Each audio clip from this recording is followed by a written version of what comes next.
What's up, everybody? My name is Chris, and this is, Cheryl, hey everybody. and we are with C3 Productions. So today we are going to do something a little bit different. We are going to have our first ever talk about a movie that we've both watched, and our hope is that we can do this like pretty consistently. But this is our first one, so if it's a little rough, just work with us. We'll try to refine it as we keep going. But the movie that we're going to be talking about today is going to be Guns Akimbo, and we are going into spoiler territory hard. So if you haven't seen Guns Akimbo, it's free on Amazon Prime. Go watch it, and then come back and watch our video. So, all right, let's just go ahead and get right into it. First, the way we're gonna do it. We're gonna try this to keep this down to like 5 minute segments a piece. We're gonna start off with story, then I'm gonna bring up a topic that I want to talk about related to the movie, and then Cheryl's gonna close us out with a topic that she wants to talk about related to the movie, and that'll be it. This isn't intended to be a review or anything like that. We're not gonna have a number to like show you guys by the end of it all. This is really just us kind of just talking about like what we liked, what we didn't like, and how we just generally reacted to the movie overall. So I think the first thing that we have listed here is story. So we're gonna start by just like going in and talking about the story. So I guess like Cheryl, if you don't mind, like just tell me like what were your kind of thoughts when, because we've seen this movie twice at this point, like once when we watched it on our own, and then a second time when we wanted to watch it to like actually do this video and talk about it. So it's kind of fresh in both of our heads. But like, what did you kind of think about the story overall? I was pleasantly surprised. I thought that it had a lot of good comedic points. There wasn't a lot of stuff that made me like bolt out laughing, like, oh, this is hilarious. Like, it's a comedy, but it's not a comedy. It's an action comedy, I guess you could say. And I thought it was pretty solid.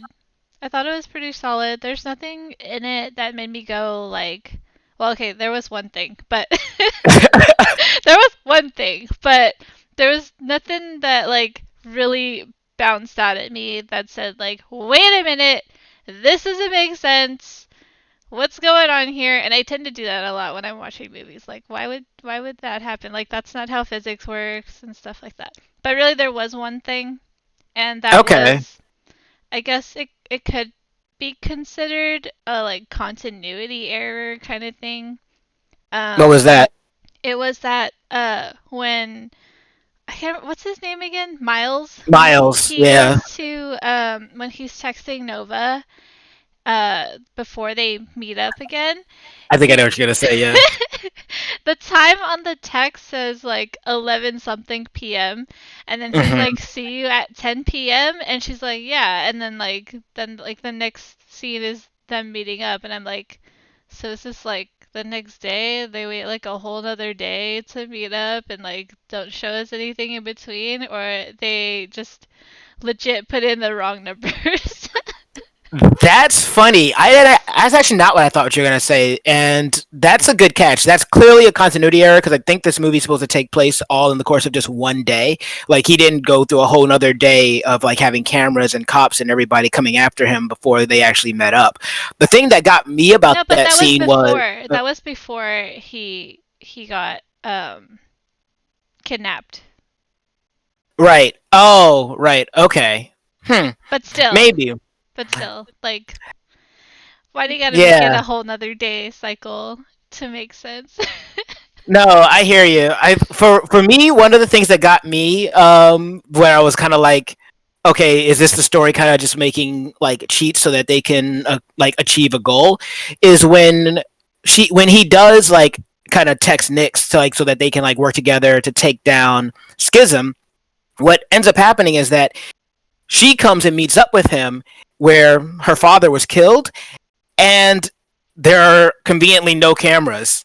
So like, and they had to have time to like actually talk to each other. I mean, to have the scene that we saw play out for him to like explain to her, you only have to shoot me one time to help him get the bulletproof vest on. So like, you got to think within the context of the like movie itself.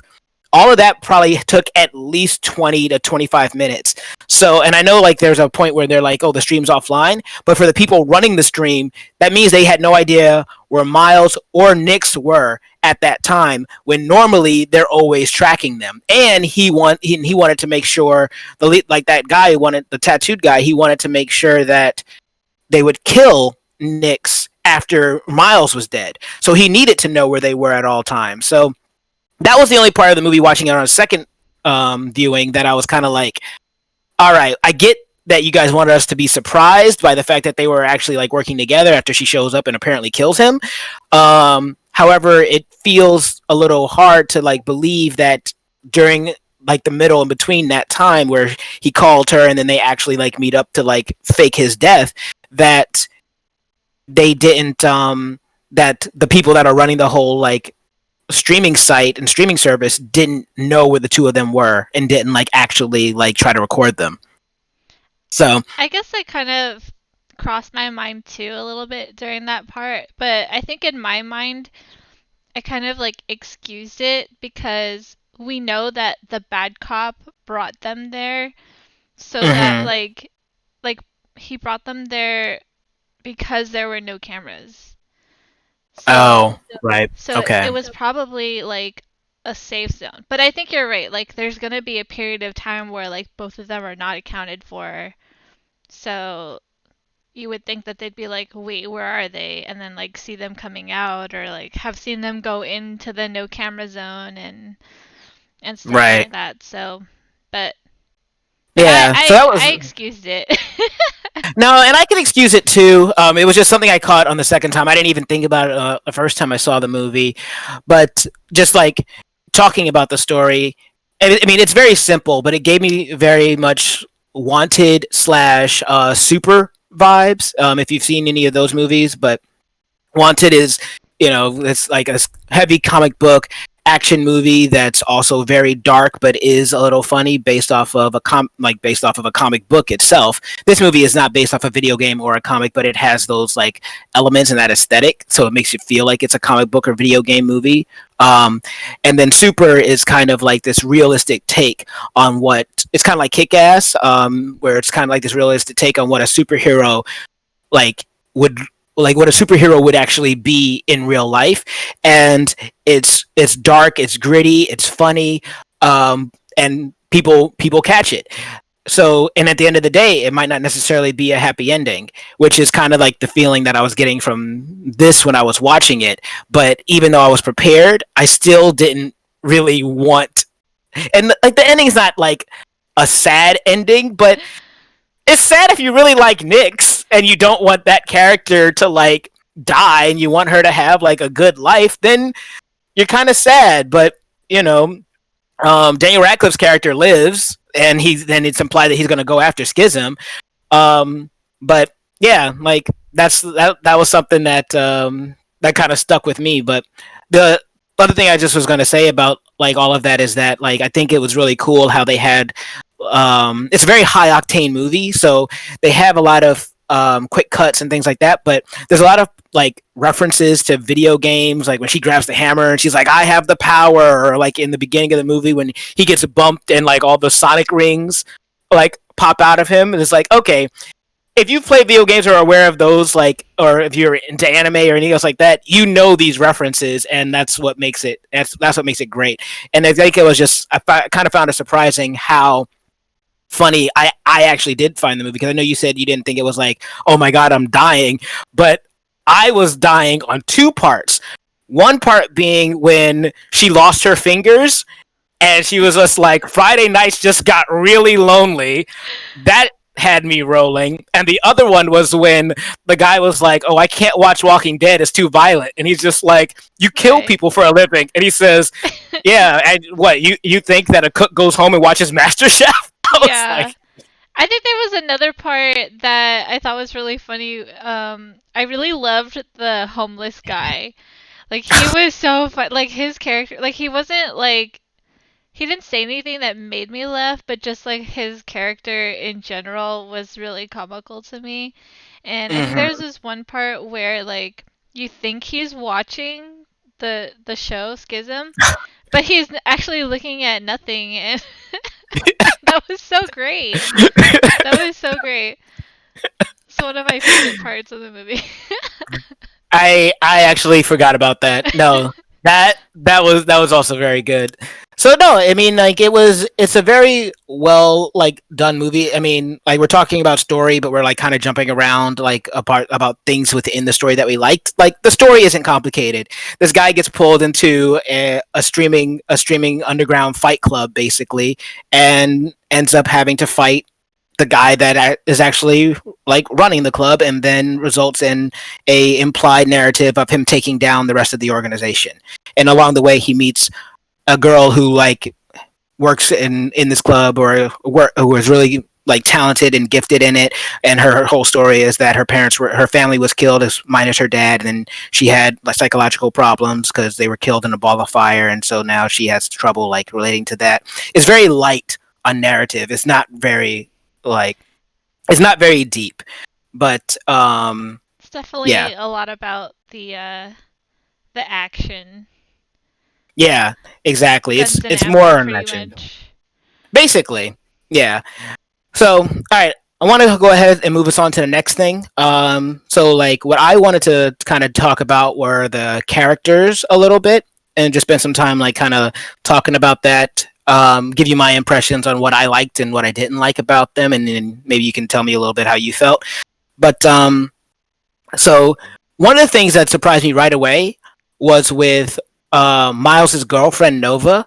The fact that her character was based around her being a comic book artist, and that was like her narrative of like being really good at art and needing to make a comic book, but she doesn't make a comic book. But then at the end of the movie, she makes a comic book, and like at least for her that kind of surprised me, and it was a welcome surprise, because I feel like so often when we see these movies, the occupations that they give these people are very, I guess, quote unquote normal. um and even with Miles, I mean, he was a programmer, but I really liked the fact that Nova, her whole thing was that she wanted to be a comic book artist, and then that, and even with him, it was like they were both doing very something that was very artistic. um and I kind of liked that being a part of who those characters were. And I don't know, like what did you think about that stuff? I feel like they didn't really explore that enough at the beginning when they introduced her character, so it didn't Hmm. really hit home at the end when they actually do say like, oh well, she made her comic book. Yeah. I actually did not like her character at all very much, Mm. although I loved her hair. And I Of course you loved love her that hair. she seemed to be some kind of Asian, so I also liked that. But I mean, gotta appreciate that. Um, Right. but I didn't like her character because like first of all, she like sprayed him with pepper spray. And Yes. I was like, who reacts that way? Like, yeah, I might freak out, but like, this is your boyfriend slash ex boyfriend. That's the last person I've. And okay, why would you pepper spray someone that's like holding two Holding two guns? guns. Like, I would be like, don't shoot, not like spray in the face, or like he would accidentally like wave the guns around and shoot something.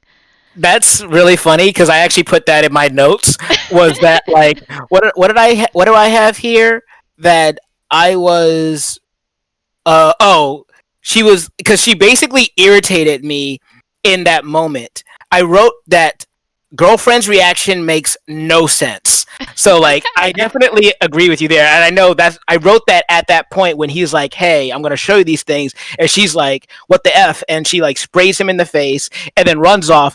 I was like, you don't he's never shown you that he's the type of person to hurt you, and in the next scene you're literally telling the cops that he would not hurt a fly. So why are you spraying him in the face and then running away I think they and just needed her to not be, on his side so easily? or just like, because she would be someone to support him throughout the movie otherwise, so they needed a way to like disconnect her so that he would be on his own.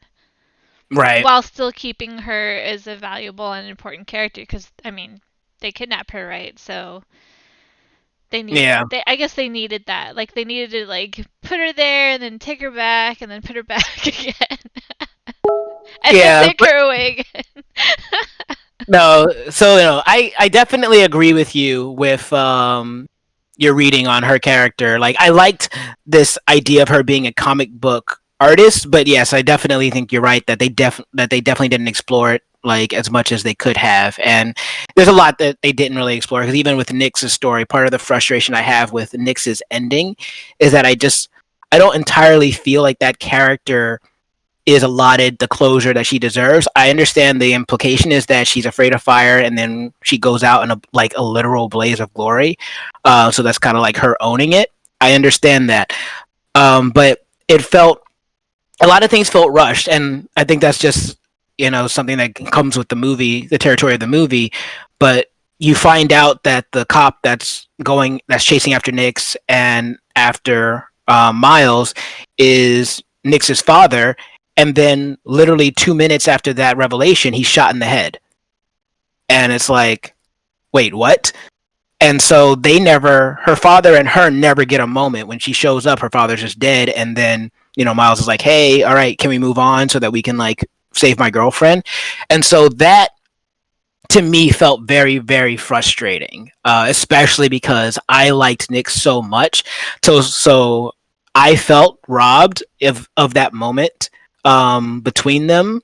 And then it was just exacerbated by the ending that they gave her. So that was pretty frustrating for me.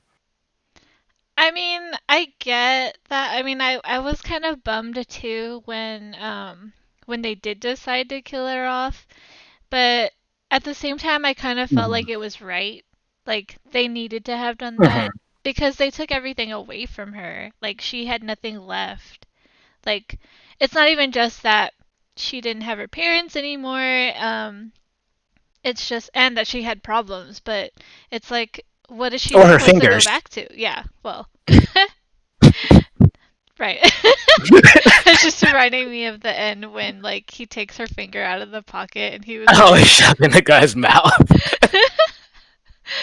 um but yeah, I just feel like it was right because there was no future for her. Like where would they go? Like what would they be able to give to her at the end to give you that like closure where it would make sense but also not be so cheesy, right? I guess I'm a fan Right. of like people not surviving in movies. No, and like thinking about it in that way, I do think that that is her proper ending because some characters like their proper ending is to die. But it just felt like there was so much that was left unexplored or that they didn't even like the fact that she never got to at least have a conversation with her father before he dies, especially once we know that that actually is her father, that feels like a waste. Like if they got to have a moment, if they got to have a conversation, she still runs away, he still dies, she still dies. I think that's fine. I think just one of the things that just like and I get it's supposed to be one of those like shocking movies and stuff like that, but it just felt very strange for me to find out that this is her father and then like in literally the next scene he's shot in the head. Right. Like I feel like if we did that in like school or did that in like some of our writings, people would be like, then what was the point? Like that information, like it feels almost irrelevant at that moment. Um, That is so kind of true. Although I do think that the purpose of that is to kind of like fool you a little bit for why they're chasing her at the beginning.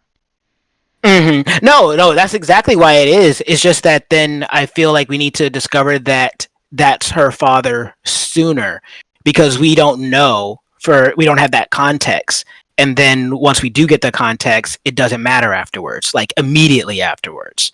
Um, but I don't know. That's just like one of the things. And then real quickly about Miles. Miles is the usual like bumbling protagonist that by the end finds a way to like bumble his way to success and actually like kill the villain and get away and still be alive. That's the one thing that all these movies have in common. Same thing with Wanted. Like by the end, at least with Wanted, it made it a little bit more sense because he had more time and more training, while Miles like literally just falls into this thing and is like killing people easily, like within the course of a day. And these people are trained killers, but you know, Well, I whatever. mean, I think we can agree that it's not really a character film. That is true. It is a fun movie, but that is 100% correct. What if the Um, whole thing about Nyx and her father is that like there was a scene where they did get to like talk and stuff like that, but it was deleted. I wouldn't be surprised, but all right. Well, let's we're kind of going a little bit over time here, but that's okay. We'll iron it out in the future. I want to go ahead and switch it to you for what you wanted to talk about. Like, what topic did you want to bring up related to the movie?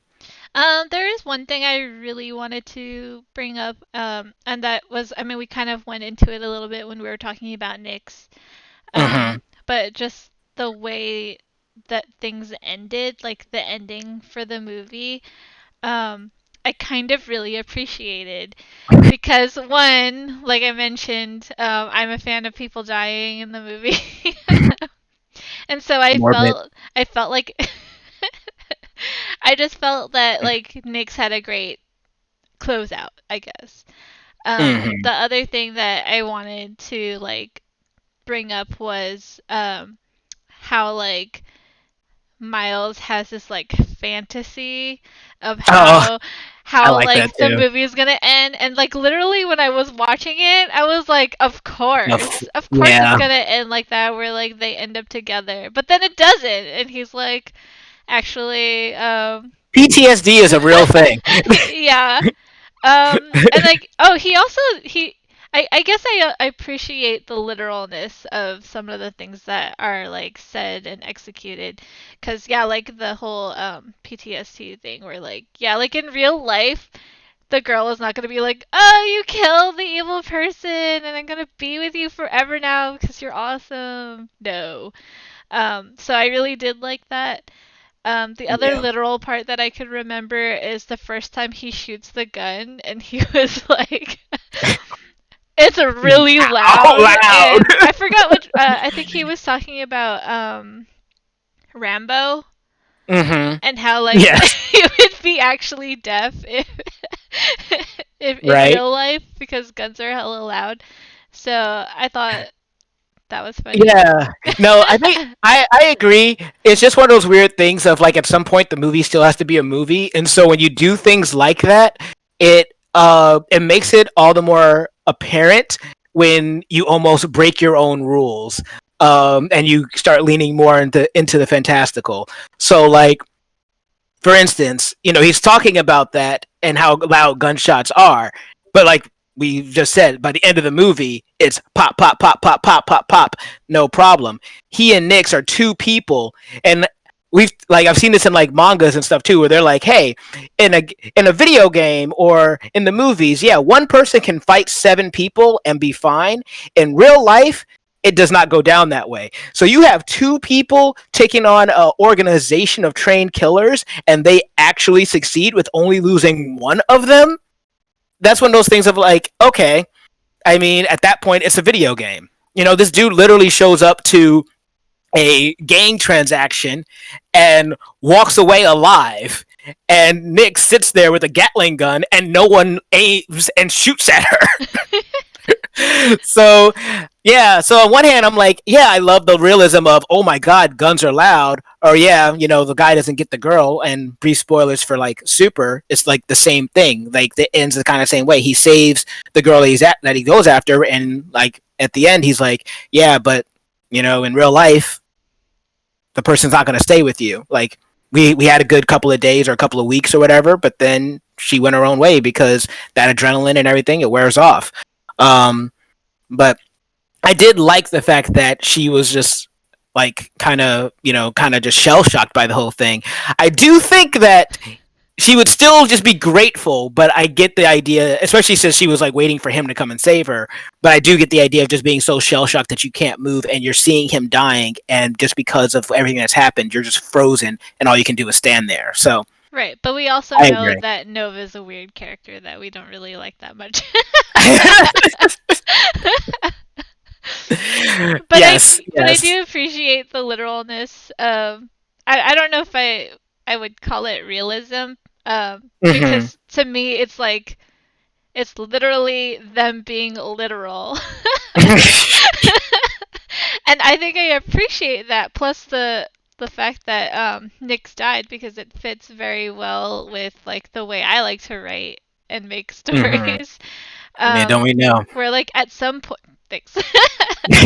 At some points, I like to just have that like, wait a minute, but in real life, this is how things are. And I think for that reason, I really enjoyed the beginning part of the movie when like he's like trying to change his clothes and like use Oh his man. phone Wha- and and like then the he whole gets to the time door. the like the whole time I was like, how does he go to the bathroom? And then they actually have a whole scene for him going to the bathroom, and he was like, just don't shoot yourself. Right? Yeah, it doesn't matter. You can pee on yourself, just don't shoot yourself. And like that scene's really great. That's a really great scene in general because so you have that build up, like you're saying, him having to put his clothes on, him having to go to the bathroom without shooting himself, him having to answer the phone, and you get through all of that, and it's just like, all right, we're ready, let's go get it. And then he gets to the door, and it's like, oh no. And no lie, when I first saw that, I was laughing so hard because I was just like, "Yo, doorknobs are now your worst enemy. You Right. wish that you had a lever doorknob right about now." All Oh good. man. So no, I mean, movies definitely funny. But I guess like in closing, so we can get out of here. What in general, like, how did you feel about the movie? In general, I would definitely recommend it for a good like, if you don't want to think too hard when you're watching a movie and you just want to watch something exciting Hmm. and enjoyable, this would be the one. Yeah. Um, I mean, Hmm. it looks cool. It might make you a little dizzy though because they spin the camera around a A lot. lot. Like literally, they spin it. But I actually thought that was really cool. I think it fit Hmm. the style of the movie, and the It does. Yeah. action sequences were really cool. The way they were shot in general, it was just really fun. No, I It's a good agree. time. Like it's a you want to have a good time kind of movie. For sure. I do think that if you're queasy on violence, then this movie might not be for you because it is very, very violent and graphic. But I agree that it's a fun movie. I was like, I had a good time watching it. I watched it with my roommates, and we were just like, we all ended the movie on a high note. Like we were all satisfied, including even the ones. Even though we were upset with Nix's death, we still ended the movie satisfied. So I think that it's a very satisfying movie. I think that it's a surprisingly funny movie, and in general, as like this kind of reference filled video game, like millennial 90s like references, heavy reference style movie, it gets it done. So I would definitely recommend it too as well. It's free on Amazon Prime, so like we were saying, if you really want to check it out, go watch it, and then if you've seen it, you can let us know in the comments below what you think, and if you go watch it and come back and see it, tell us how you felt about it. Tell us you agree with us, what you if you disagree with us, like how you guys felt. Maybe we're both crazy and you guys can see something that we didn't see. But either way, we're gonna go ahead and cut it here. But thank you so much for joining us. And if you enjoyed what you've seen, don't forget to like, share, and subscribe, and comment down below, like we were saying, and let us know what you think. But even if you don't know, thank you for coming through. And I've been Chris, and this has been Cheryl, and we'll see you next time. bye. Bye.